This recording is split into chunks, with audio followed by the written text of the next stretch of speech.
How are we today? I'm looking at we're looking at the feed here. I was looking at the wrong one. It's from last week, approximately 1 week ago. There we are. Wes is lined up. Let's see if we can hear it.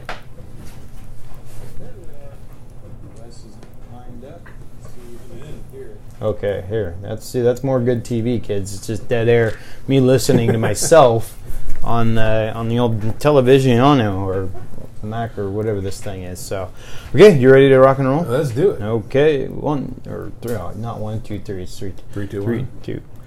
Good morning, good afternoon, and good evening. This is Kinetic Chaos Podcast number 61. I am your host, Will, joined as always by my good friend Wes. Right here I am. He is to my left in the secret underground bunker. We are 1 week removed from the extended live coverage of Election Night 2018.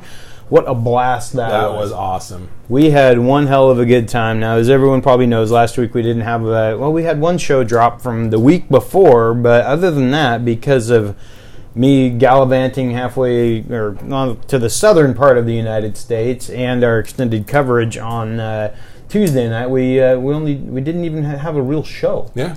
So it was an absolute blast. So it was a hell of a learning experience for Wes and I, as we had never done 2.5 hours of live anything. And I was surprised as to how fast it went by. Yeah. It seemed like it was a regular 1 hour podcast. It just flew by. Oh, yeah, I wouldn't even say it. It felt like it was... Not even that, yeah. Yeah, I mean, between the tacos, the nachos, the Bloody Marys, which is not exactly the mix you're typically looking for, or used to, but they were very delicious. But yeah, it was... I love the trial by fire type thing. I'm a huge fan of that. I think that it's as you're learning anything new, if you do that, it's going to imprint on your brain much, much faster and with better clarity if you don't overanalyze it. And so I thought that, you were very well prepared with all of your notes for the different races. We had, good preparation technically and having the monitor so we could go back and forth on that kind of stuff. But when it came to an actual script, we didn't really have one. Yeah. So it flowed very well for just doing. Yeah, just two knuckleheads with a microphone and an iPhone, but. Yeah, so other than that, other than nothing, I thought it was damn near, obviously there are many things that we can work on for you and me is getting better at being live on TV. Probably don't have alcohol all the time, and that would make everything better. Maybe a little bit smoother, but other than that, I thought for our first gig, it was a pretty smooth operation. Yep. And it was a hell of a lot of fun. It was. That's when you know something is fun, though, is when it doesn't feel like it took nearly as long as it really did. Yep. Like the dentist office, when you're having a root canal, that it feels like 5 hours, or and it only took an hour. But when you say to your wife, "Oh, we've only been married a year, but it feels like 5." I've heard people say that. Yeah, sure, yeah. Well, as always, we like to get started with something good, we'll start with something good that happened to us, and then, I've forgotten exactly how to run the show in a week and a half, but yeah, so something good that happened to us since the last time we broadcast, which we'll use as last Tuesday. What you got for me? I would say that a friend of the show, Larry Hoff, won his race. Yes. A lot of hard work. I chipped in a little bit, volunteering with the campaign from time to time, and it's awesome to see it come full circle, and he won. His opponent did finally concede, but yeah, it's a done deal. So looking forward to the next step, and possibly heading up to Olympia at some point and doing a remote with him up there. A little show on the road action, and because he gets sworn in January 14th. That's a Monday, correct? Yes, it is. So that's, and like we were talking earlier, he'll get, this is something I didn't know how this worked. You mentioned that, and I purposely didn't talk to you about it over text or anything, is that they get assigned to committees. And do you have any background knowledge on what, and I don't mean to go off on a tangent on this, but on what that, do they take, we kind of made light of his background in finance, but how do they make that determination? I'm guessing it's a seniority thing. So the longer you've been there, I'm sure there's more glamorous committees to be on. So I'm sure the more senior members get to put in for what committees they want to be on, and then Larry being the new guy, he'll probably get stuck with the leftovers. So I don't know if they necessarily weight it on your area of expertise, like what you've been doing for your whole career, more so than just seniority and people wanting to get on the big name committees kind of thing. So because I would think that it would, kind of like a job interview, it would make far more sense to actually put somebody where their experience may be. Right. I mean, unless they, were 18 years old, like that kid that's the new mayor around here somewhere.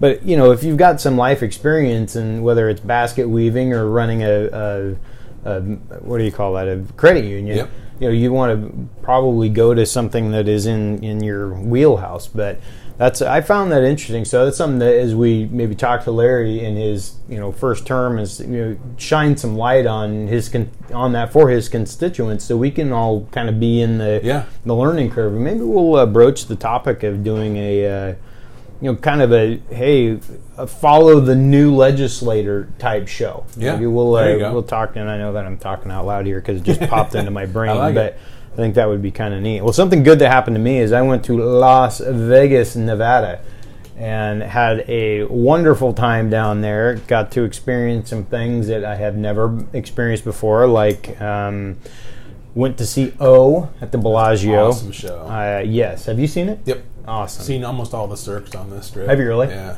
It was absolutely incredible. I will say that I think all four of us, we went with our friends Brian and Jen, and I think at one point during the show, all of us damn near fell asleep because we were so tired. So tired. We pulled the 5:10 a.m. flight out of PDX, and that was a blast. But Kim, for some reason, decided to get up at 1:30.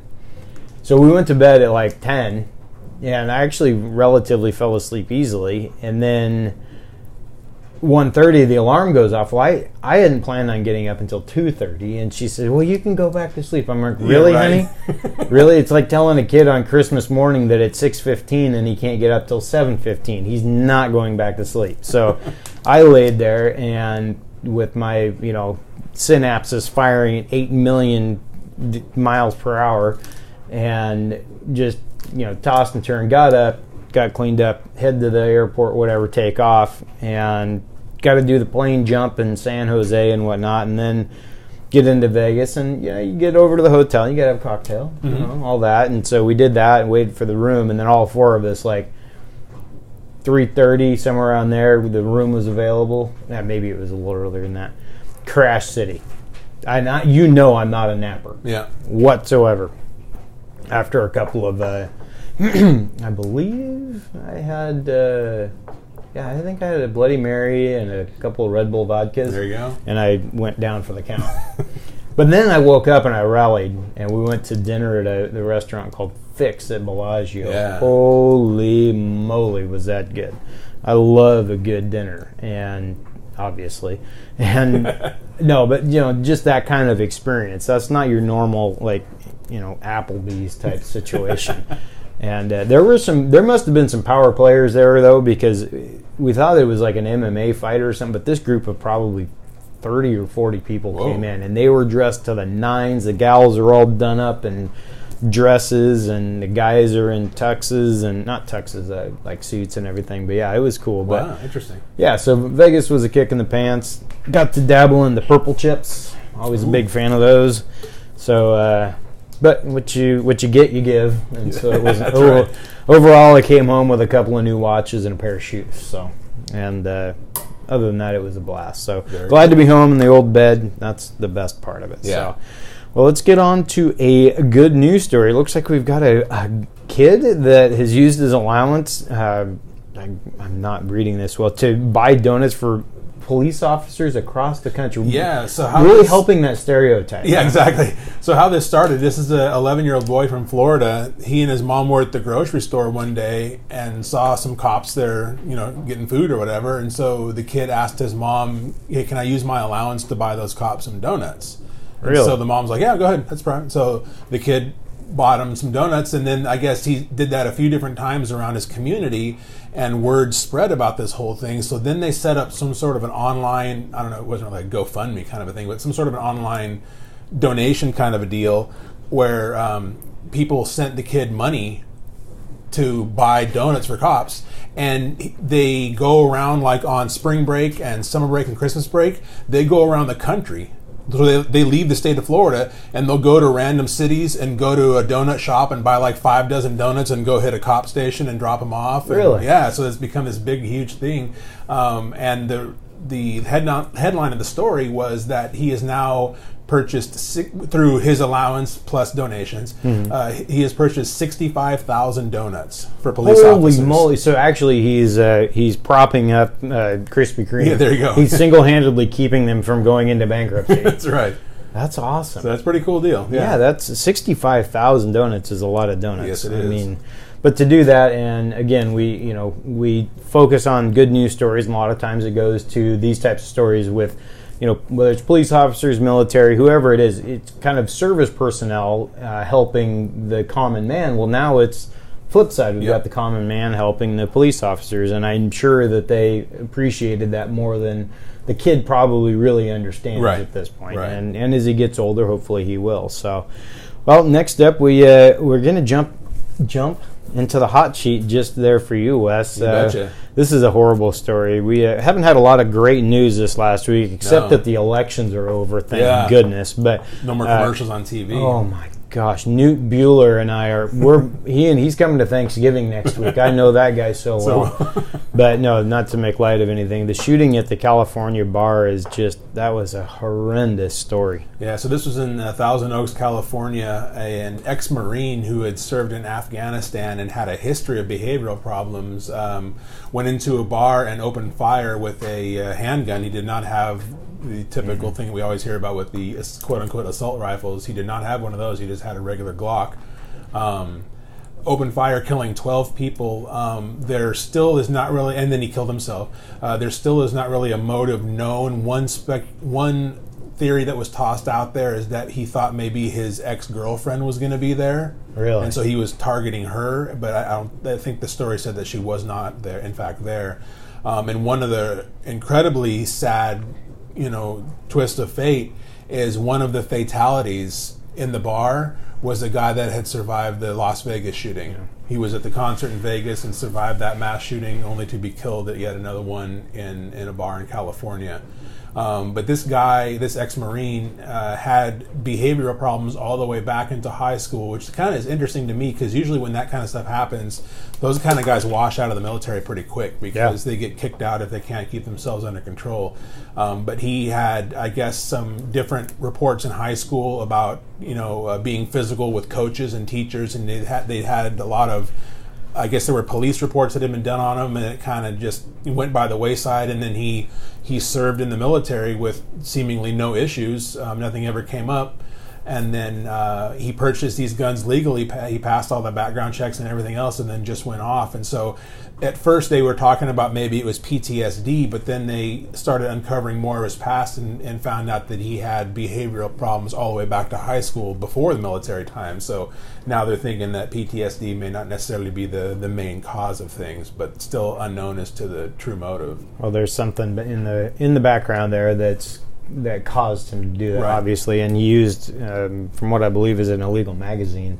Yeah, an extended mag, which is illegal in California. Yeah, well, I mean, it goes to show you, though, that if you want to do ill will, I mean, you're going to find a way. Yep. Whether it's a fertilizer bomb or a handgun or anything like that, all the laws in the land didn't stop him, and this is one of those things where, we see the people that have the issues with the mental health and how important that is. And we just are dealing with 1639 that passed here and how that the health records and things like that, but there should have been a flag somewhere from whether it's the military or something. And the other thing that I forgot to mention that's very interesting, and I don't know how this squeaked by, is that evidently after he got out of the military there was some other domestic issue with I don't think it was a girlfriend. I think it was a relative, like an aunt or an uncle or grandma or somebody, where he got into some verbal altercation with them, and that person called the police on this guy, and he was ordered to undergo a mental health assessment, and he passed. Really? So yeah, that's another interesting wrinkle. Well, and they are. I mean, there's some of the smartest people in the world that have done bad are some of the smartest. Mm-hmm. I mean, it's kind of like the old lie detector test. You yeah, can exactly. fudge your way through that kind There's of stuff. There's a reason that they're not admissible in court. Yeah. So it's just one of those things that's incredibly sad, and we don't have an answer for it. And right. I don't know that anyone ever will. But throwing laws on top of laws aren't exactly what you need. You need to find this, find some way to the root cause of the get issue. to the cause and find a solution based on that, not just painting over the stain, if you will. Right. So well, that's a story I'm sure that we'll continue to follow up on in the flashback. Number 2 here, we've got James Comey has decided he should discuss some sensitive information via his personal email. Yeah, so this another. How do these people? Hillary Clinton. I know. That's what I was just going to say. Why do they not know? So in the subsequent investigation that took place after he left the FBI, as the reports are now coming out that they have found that he did communicate sensitive info via his personal private email, not the government email. Mm-hmm. And so the Department of Justice had ordered those emails to be turned over so they could review for possible criminal prosecution. There were 7 emails that were deemed too sensitive to hand over without redaction. So there was some pretty serious stuff going on. And then there were an additional 363 emails that had what they called privileged information. So it's kind of a bad lie. And this is the guy that was supposed to be investigating Hillary for doing this exact same thing, and yet here he was doing it. Well, and then what do they have? 1,200 messages? Yep. I mean, this is just insane that these people cannot keep their stuff together long enough to keep us safe. I mean, we've got this information that's highly sensitive to, whether it's national security or another some kind of threat or anything like that. But you've got these guys so brazen to not think that. I mean, even Trump, that's one of the biggest things, the issues that they have with him is that he has his own cell phone. Yeah. And that he uses that. And I mean, they've actively, I was reading something last week on, I don't know who it was, but they said, I think it might have been Obama actually, was saying that, hey, China's watching. They're going to get, or they have gotten into your phone. Which is interesting because it harkens back to Obama's first term when he would not give up his BlackBerry, his personal BlackBerry. So remember when BlackBerries were a thing? Yeah, that was not so much. Yeah, not anymore. Not anymore. They're not doing so. Oh, crap! And a crutch. Okay, we got to go back because it just crashed on me. Okay, no, we've still got everyone watching, so we'll. It just crashed there, so let me close that. Sorry, guys, we'll be back in just a second. I got to shut messages down because that's what was. Let's Where do you want to pick go. it up at? Let's move on to the next one, number 3. So we'll just go to air traffic control. Okay, ready? Yeah. Okay, kids, we're back. Had a little technical difficulty. The old laptop decided the audio engine crashed on me. So where this is picking up, hopefully we're not too far up. We're going to jump into number 3 here in the old hot sheet. This one's just for you. Yeah, I know, because just 2 days before I went to Las Vegas, an air traffic controller decided to doze off, maybe something like that. Just unresponsive. Yeah, they didn't exactly say what happened. Yeah, they're not getting into the details. Yeah, unfortunately. Under wraps. So this was last Wednesday night. A female air traffic controller was by herself in the tower because the other guy that was with her went on break. So she was by herself, and she was in communication with planes coming in for landing, clearing them for landing and takeoff, and all of a sudden this one plane coming in was trying to communicate with her to get clearance, and they were getting no response. And no walkie-talkie? Yeah, nothing. And so I think ultimately the other guy that was on break ended up coming back in. Thank goodness. But yeah, it could have been a huge disaster if you've got nobody manning the tower.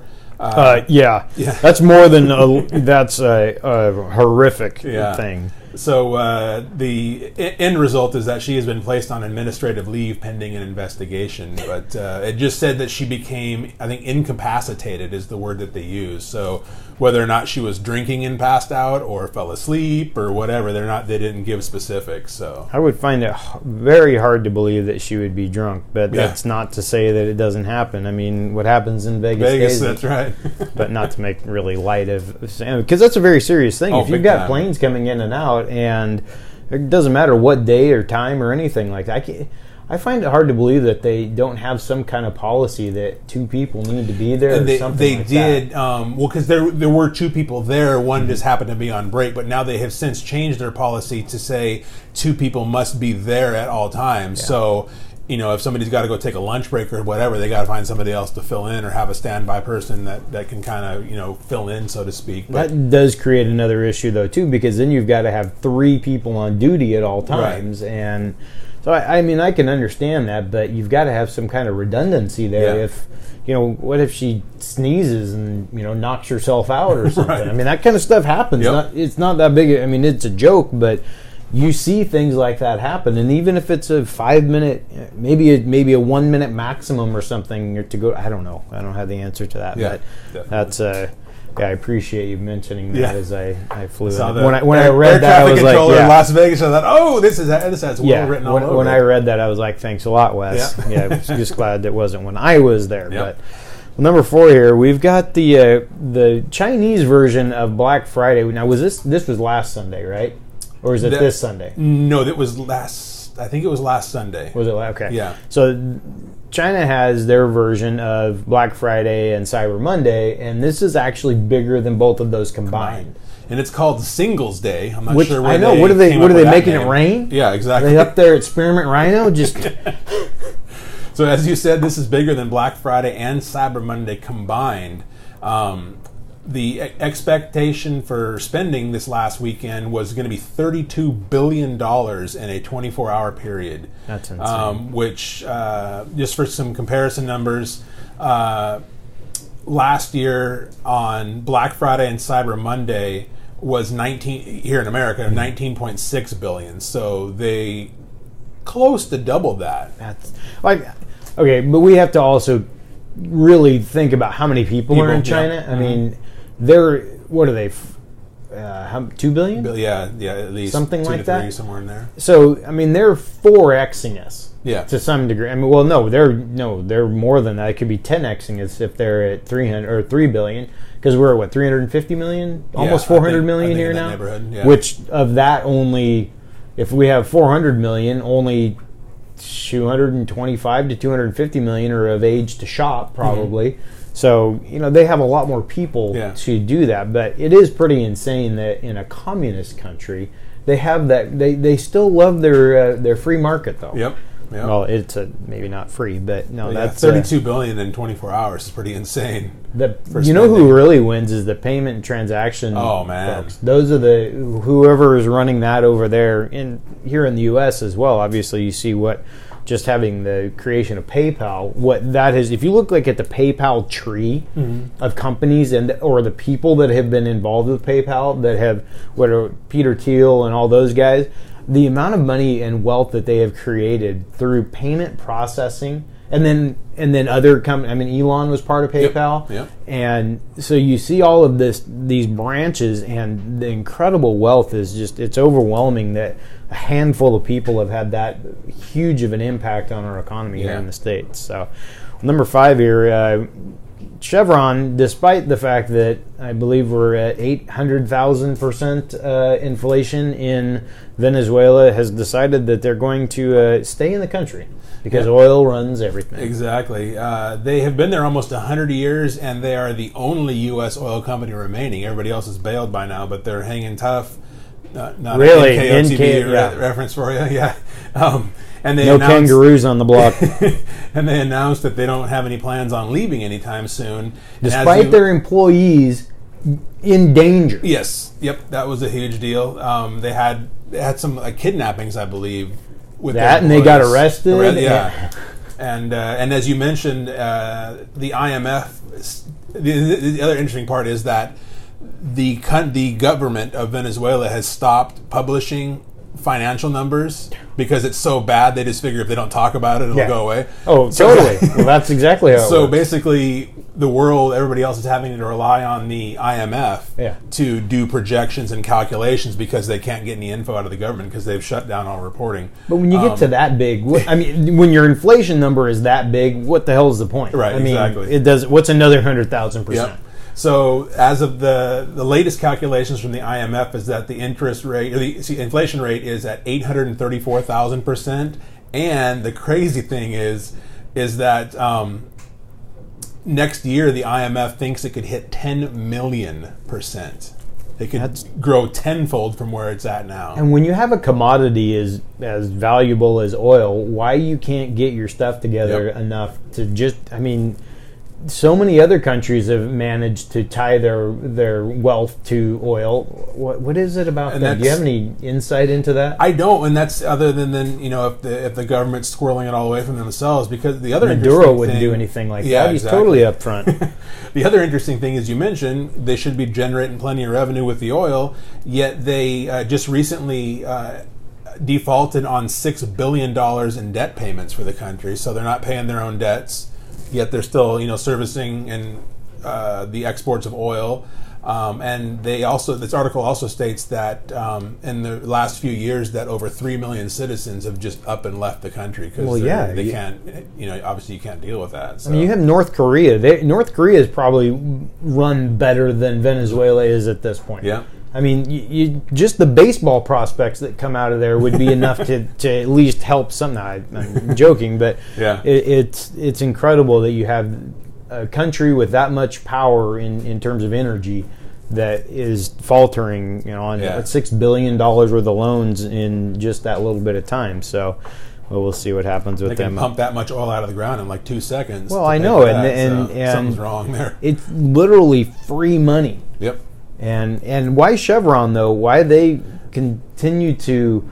I mean, they're basically supporting it, de facto support for that government if they're keeping them in there, and they're generating dollars for them. That's true. Yeah. And if Maduro is taking that money and buying Bentleys, and he's kind of like the Bhagwan, maybe. He's got a fleet of Rolls Royce. So, hey, well, let's. We haven't done a flashback follow-up in a while, and this goes back to the Boeing crash here a few weeks ago, and this could be a world of hurt for Boeing. Big time. So this relates to that Indonesian airplane crash that we talked about 2 episodes ago, I think. I think 2 weeks ago. Previous to the election, that had crashed shortly after takeoff. It was a brand new 737-800 MAX that was only 2 months old. Which was the exact plane I was on this past weekend. There you go.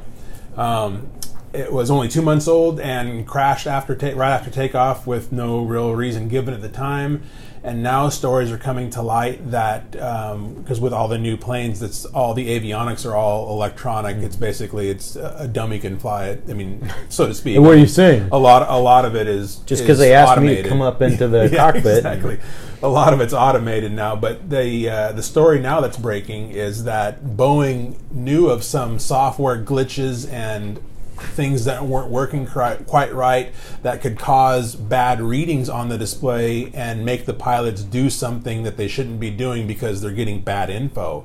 And the story is that Boeing knew about some of these things and basically sat on them. They squashed it so that their stock, like what we were talking about earlier this year, we had another story like that where somebody sat on information that ended, I can't remember what it was, but I mean, this is people's lives are. But in this case, it did cost hundreds of lives, and so if this turns out to be true, Boeing is going to be in some major trouble. Can you imagine what the ramifications of that would be if they were found to be guilty of something like that? I mean, whoever was responsible for that should be rung up for murder charges. I'm thinking, it's because if they had direct knowledge of something like that, and airplanes are just an absolute marvel to me because just flying, I happened to be on the wing on both planes when we flew down to Vegas, and when the flaps pop up and you see all of those, just the pneumatics and the hydraulics, and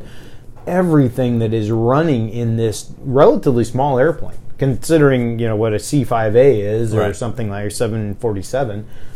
It is unbelievable to me that we figure that out and that they run on a consistent basis all day long, hundreds of days a year.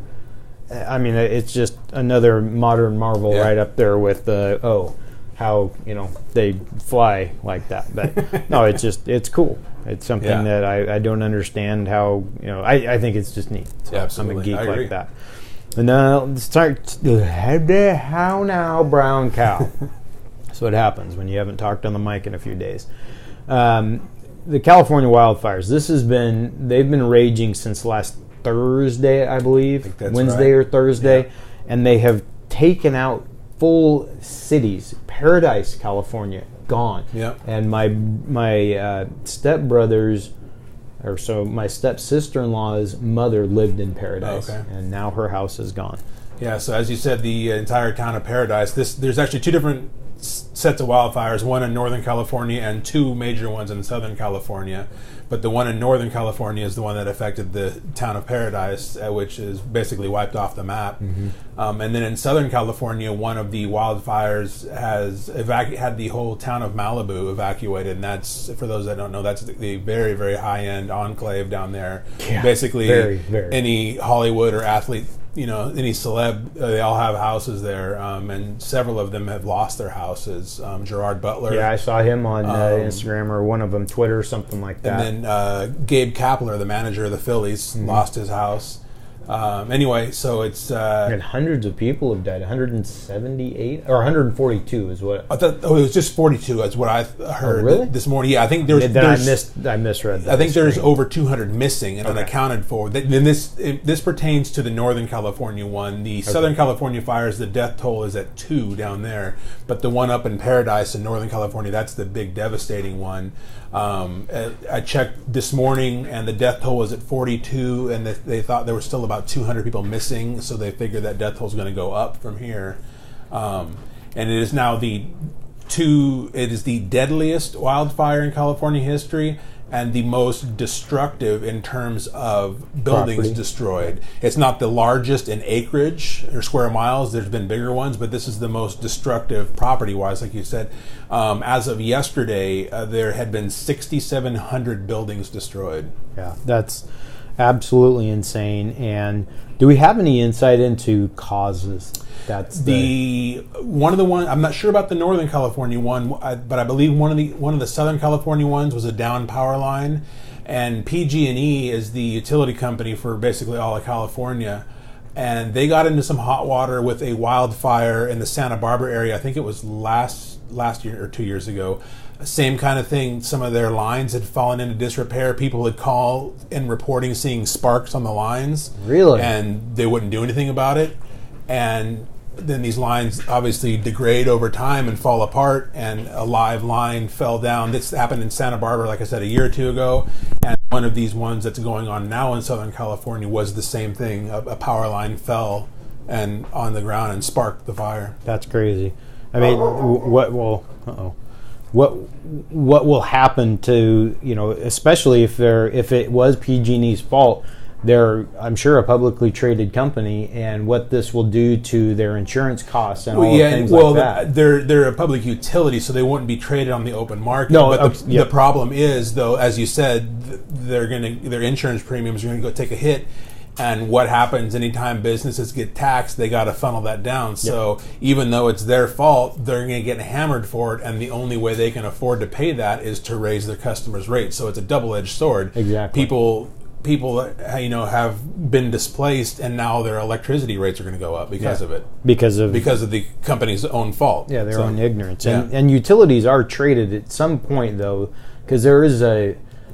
Yeah, there's a broader index. Yeah, exactly. That's what I'm looking at. That's the words I'm looking for. But But yeah, it's a no-win situation, because not only do you either get the inconvenience of being evacuated or ultimately potentially losing your house, but then when you come back and rebuild, now your electricity rates are going to go up because the company that through their own malfeasance of having bad equipment, now has to raise your rates to offset their penalties they got assessed. So. And you've got to wonder what they're, because I think we're kind of spoiled with Clark Public Utilities up here. I think they do a pretty good job of maintaining things, and they're responsive. If, I've had to call in, if you see a transformer or something like that, you call it in. But it seems to me like they're pretty well on the ball here. But why wouldn't a utility take stuff like that seriously? Just send a guy out, because look what happens, especially if you've had in the past issues with this. Right. That's the big things. If you're in California, you've got the Santa Ana winds, dry conditions. It's pretty obvious, I would think. But. And the scary thing is, one of these two Southern California fires, it's hard to wrap your mind around it. But because you mentioned the Santa Ana winds, which is the driving factor, is that during one of the peak periods when this thing was going full force with the winds blowing, the fire line was moving 100 yards a second. That's why people were getting caught in right. That's why there's so many. Homes. So I'm sorry. So this would be the Northern California, because that's why there were so many fatalities, is because of the winds up there, which wouldn't be Santa Ana related, but different winds. But long story short, moving a football field every second is just insane. Yeah. I was reading stories of that's what was happening. People were just being engulfed. I mean, their whole communities. Yeah. And I think. For those that, I think the Paradise has around 30,000 people, is my understanding. I think that's right. Yep. So that's the size of Camas and Washougal. So you see how, if anyone's familiar with our area here, to see it go up that fast and to wipe the whole community off the map, and Mother Nature, when she roars, you never know. You can never be too prepared. Yeah. And it's not that we'd ever have to probably worry about that, up here, but it's just amazing that kind of stuff happens, whether it's a flood or whatever it might be, and you never know. You just don't know. And now we've got all kinds of firefighters from around the Northwest going down there to help out and stuff like that. Come here. It's like all hands on deck.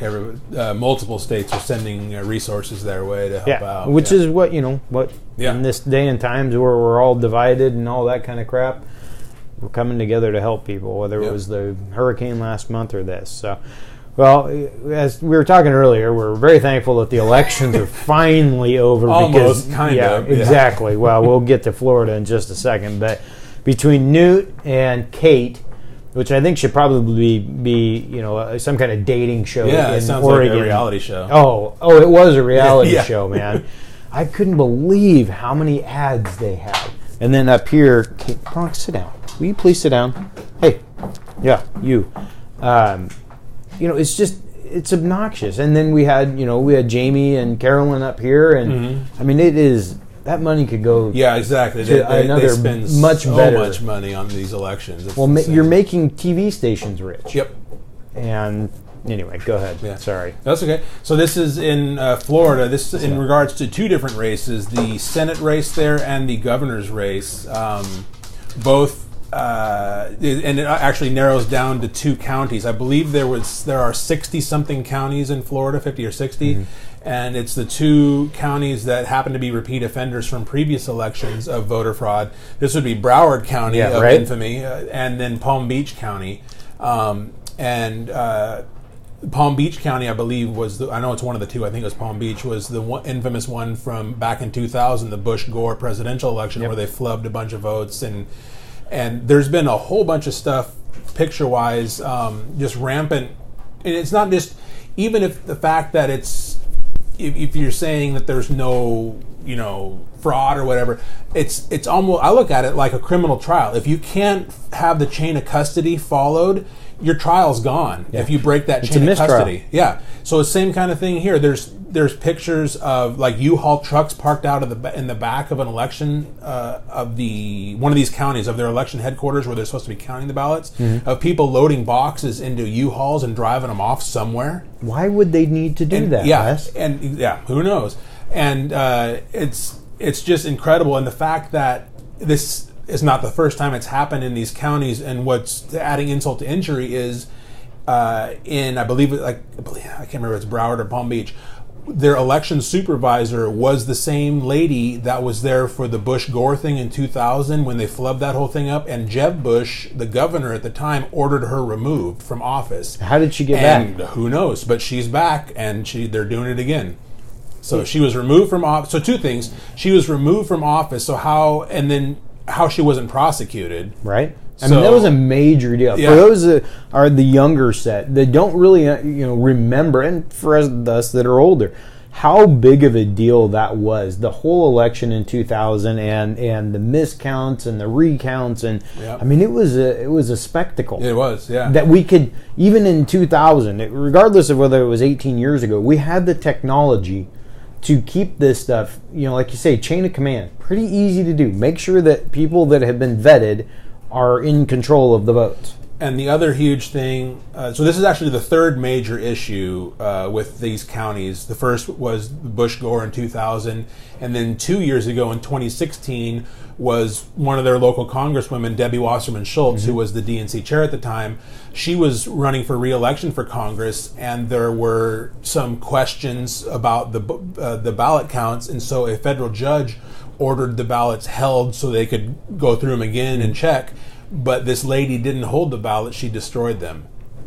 And yet again, she didn't get sent to prison. That's a federal crime for destroying. Why would she do that? Exactly. Why isn't there a Dateline NBC or something like that? We're worried about steroids in baseball, and we have votes getting slaughtered. Yeah. I mean, so the fact that two things: she's not even in jail for doing that 2 years ago, and that she's still there performing the same job now. I don't know how that happens. Well, yeah, and I'm sure this is something that is going to come under fire because, I mean, both candidates, Rick Scott and who was the other running for mayor there? Governor. Anyway, both of them are Gillum. You're thinking of Ender Gillum, yeah. And I mean, it's a really, really small amount of, just tens of thousands that are separate. I think it's like 30,000, isn't it? Yeah, it's pretty close, yeah. That is incredible. And so it's even more important. And yet, we still have this stuff going on.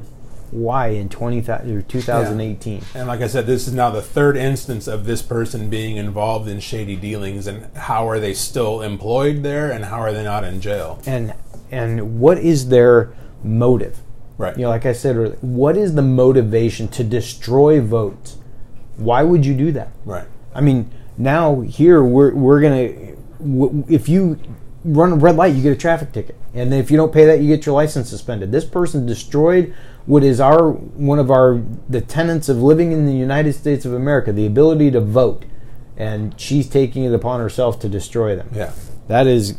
Again, that's negligence on the government's part for not taking her to task. Yeah, that's beyond me. How she still is doing this? How she's still on the job? Yeah. Well, we should dig into that. Let's do a little KCP expose. There you go. Yeah. Remember the group expose back? You probably don't. Okay. Yeah. Do you? I'll never get over you getting over me. Is that expose? No. I don't know. I don't want you to sing to me ever again, so I'll say yes.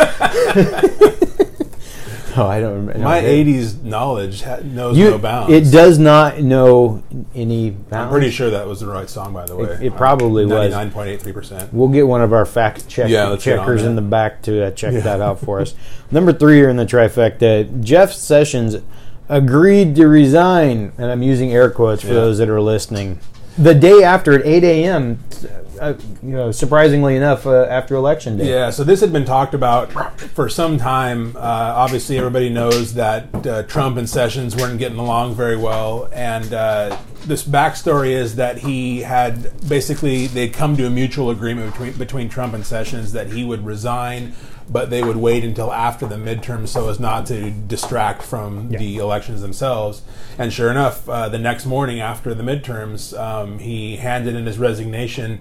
An interesting note that was pointed out on some of the telecasts that I watched that obtained copies of his resignation letter, there was no date on it. Really? So they are pretty sure that it was written months ago, and they just sat on it until after the elections. But they pre-wrote it months ago and they forgot to date it. So there's no date on there. Really? On top of the letterhead, there's no date. Which would be on your right-hand side as you're looking at it. Yeah, it's pretty funny with that. And so the other irony, hypocrisy, what have you, is that they've pulled up tweets from some of the figures on the left, Nancy Pelosi, Elizabeth Warren, from about a year ago, saying Jeff Sessions must be fired. He's incompetent. He's not doing his job. You got to fire him right now. And then when this happened, they tweeted out, "Oh, I can't believe he was fired. Trump needs to be investigated." So they totally tripped over themselves a year apart from demanding Sessions be fired to now sticking up for Sessions and saying Trump, is colluding to try to cover stuff up and he shouldn't fire Sessions. So like, it's so funny that you go back to the Twitter mob and all that kind of stuff. There are I follow a few accounts that are like freezing cold takes, and basically they're that for sports.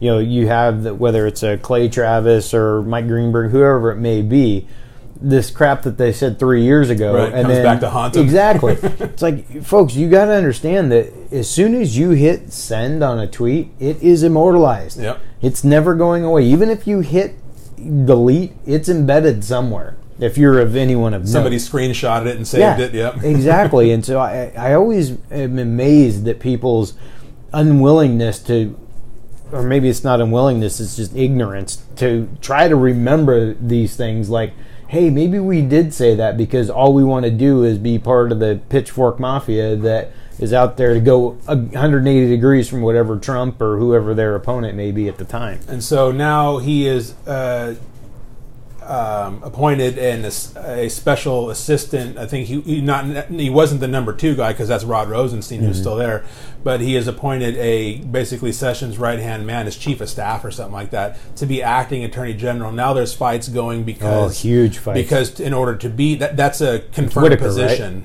Right? Yes, that's right. Brad Whitaker. That's a confirmed position. To be in that position, you must have gone through Senate confirmation. So the Democrats are arguing that that's an illegal appointment. They are going to go to trial or some sort of mediation about this because they are pointing out there's a clause in a law that I think allows you to have somebody temporarily in there that's not confirmed for like 60 days as like an emergency fill-in kind of a thing. Yeah. And so that's what Trump is arguing, is that he can have them in there for like, whatever, 30, 60 days, whatever it is, until they get somebody confirmed.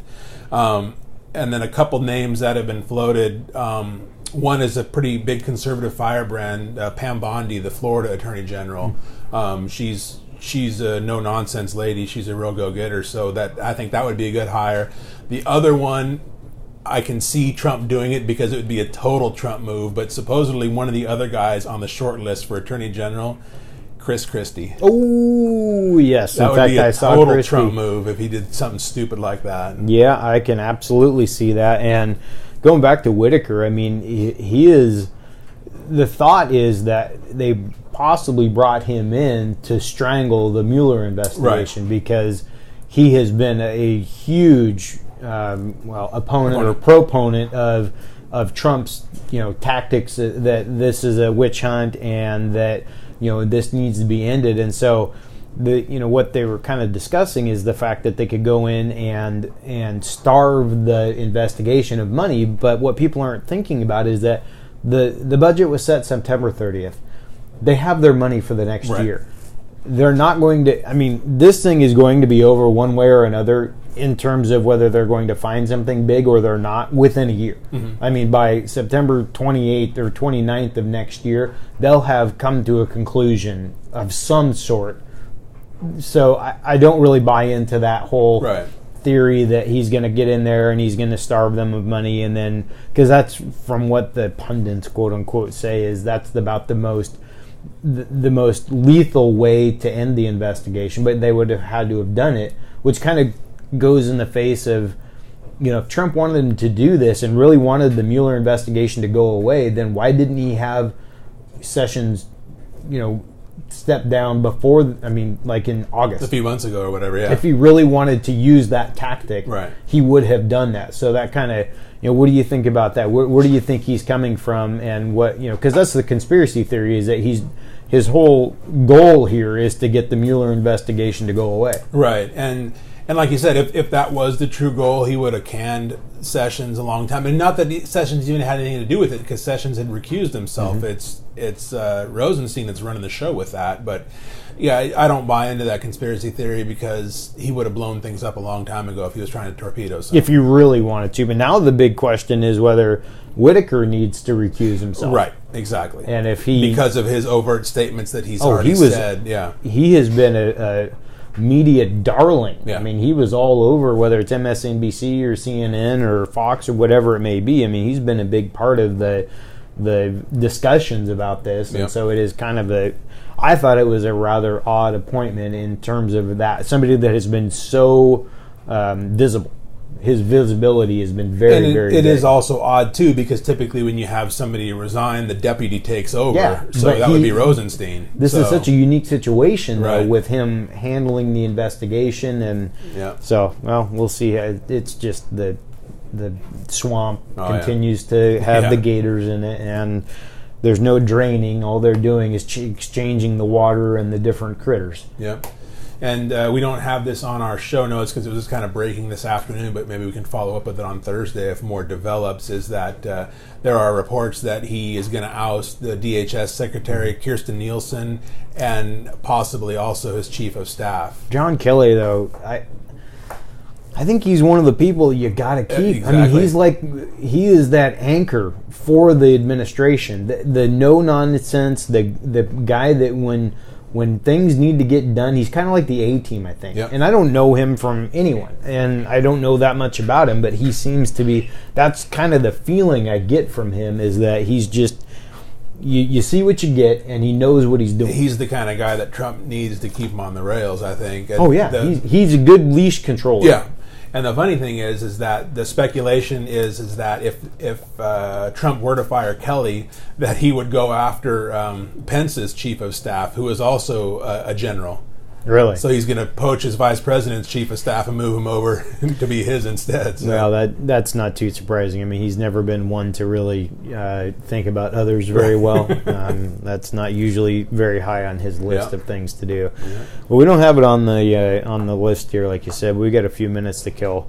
What's your overall take away from election night 2018? Not in terms of our coverage, but in terms of the elections themselves, whether it be here in the local area with the passage and the failure of some bills that we really honestly didn't think would happen. Yeah, so in terms of local stuff, I was surprised by two measures went opposite of how I thought they would. I thought the gun control bill would be defeated because something similar has come up in the past, and it was soundly defeated, I think, 4 years ago, something like that. Something like that. Anyway, so I thought 1639 would be easily defeated, and I also thought that 1631, the carbon tax, would be passed. Yeah. But that was soundly defeated. That was like a 60-40 margin.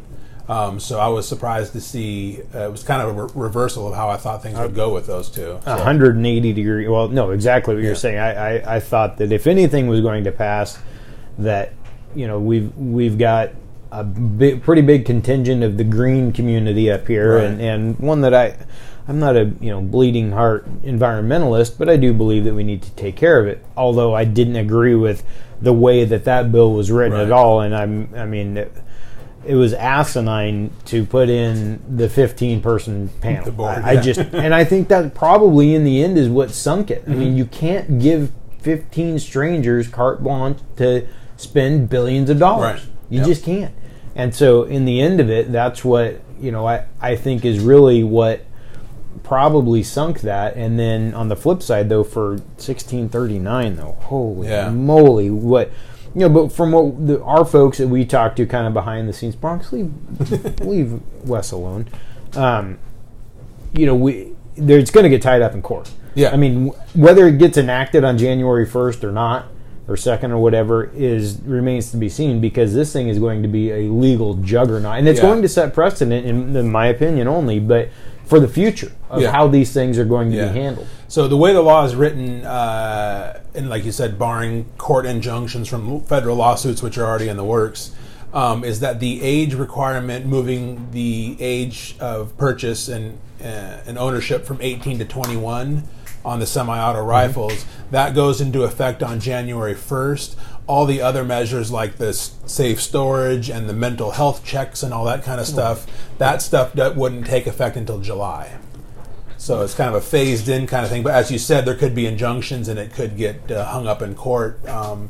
And I've talked to some people. That, what's the reasoning for doing it 6 months? The phased roll-in kind of. Yeah, I don't know what the reasoning behind that is. I mean, we don't know the reasoning for why they did most of it. Yeah, but unless with the whole mental health checks and all that kind of stuff, unless they think it's going to take a while to get systems online to be able to handle that, so they need to allow themselves some time to get that ramped up.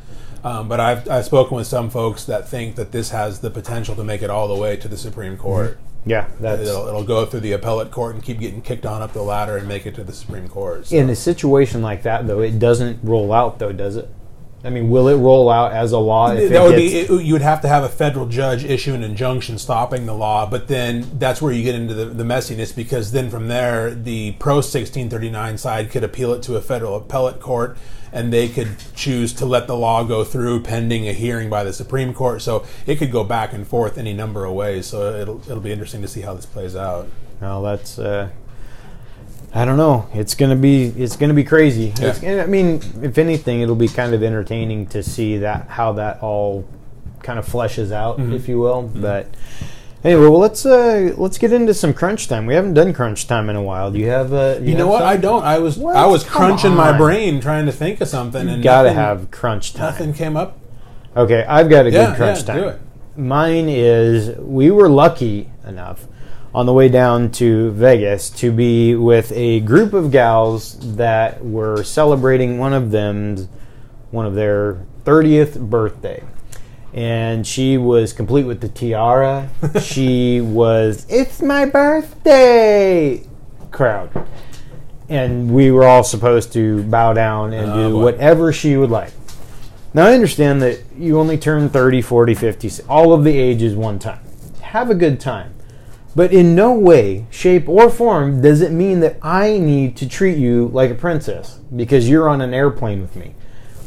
I am not a fan of that. It's like I said, it's all in fun if it is, but it was like... a little over the top? Not a little. Yeah. It was like way over the top, and I don't understand why you want that kind of attention. Yeah, that's what I don't get. The calling that attention to you, the whole plane was very aware of it.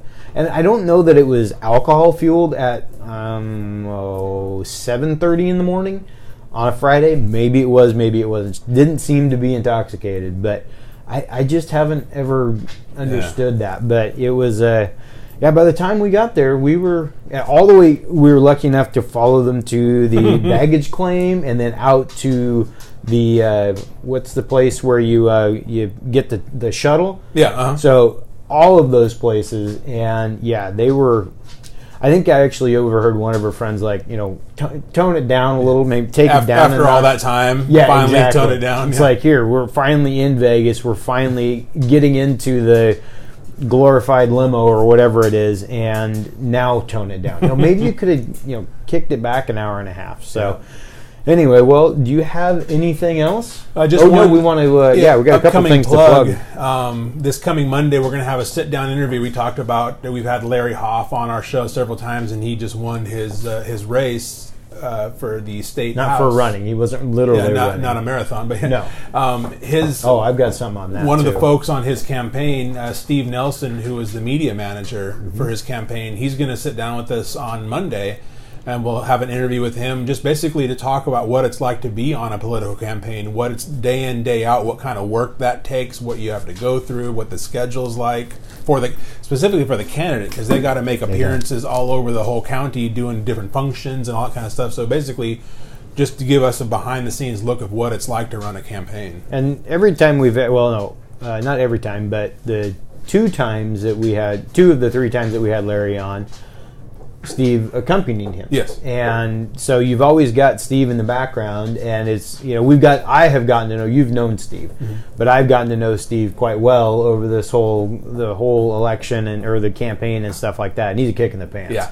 And so I really encourage everyone to listen in for that show, because that's going to be a good one. And like I said, he's a lot of fun. He's really tuned in to the Clark County elections and things like that. So it'll be fun to kind of get his take. Will you please stop? You're like a child, dog.